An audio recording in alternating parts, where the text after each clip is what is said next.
Home sweet home. The soon-to-be Cleveland Guardians are staying right here in the land, and Air Tracker 5 is flying high above Progressive Field tonight, just hours after today's big announcement. The city, county, state, and the ball club announcing a new partnership today. Yeah, and the Indians just sending us these renderings you see here on your screen of what Progressive Field could look like after the renderings. So this new deal includes $435 million in improvements to the publicly owned Progressive Field. There will be no new or increased taxes for residents. Instead, the city and county collectively will contribute $17 million a year. The state will contribute $2 million annually as a part of the public-private partnership.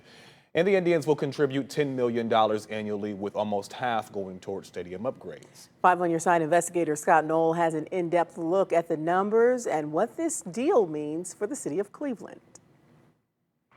The most obvious thing it means is Major League Baseball could be staying in downtown Cleveland through at least 2036, but it comes at a price, $285 million over 15 years, split between the city, county, and state. At 27 years old, Progressive Field already the 11th oldest ballpark in Major League Baseball. Today, Indians team owner Paul Dolan saying improvements at the corner of Carnegie and Ontario needed to meet the needs of players and fans today and into the future.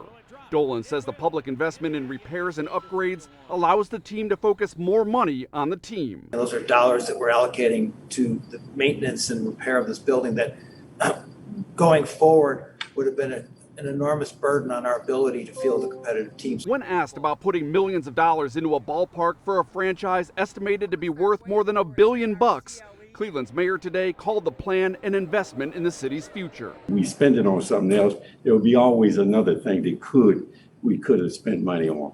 There's limited resources. You make decisions in order to leverage those resources to get the greatest impact for that dollar, to get the best return on that dollar. Local and state leaders repeatedly mentioning Cleveland is the smallest city with NBA, NFL, and Major League Baseball franchises. At no time in any discussion I think anybody had did the Dolan family indicate that the Indians were thinking about leaving. But we know the reality of the business.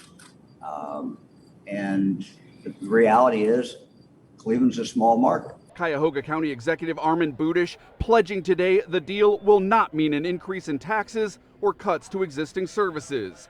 Budish saying in return for the investment, a new lease will keep an estimated $300 million a year generated by the team in the local economy.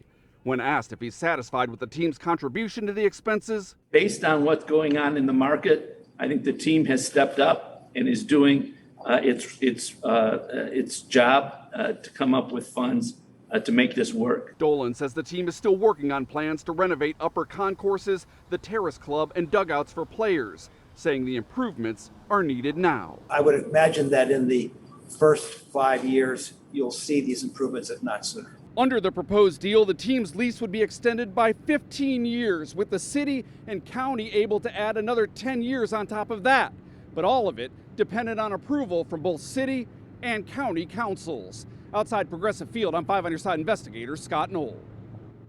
After the announcement, Cleveland City Council President Kevin Kelly releasing this statement to News 5 saying, quote, any legislation tied to the lease extension will go through a council committee process for full review.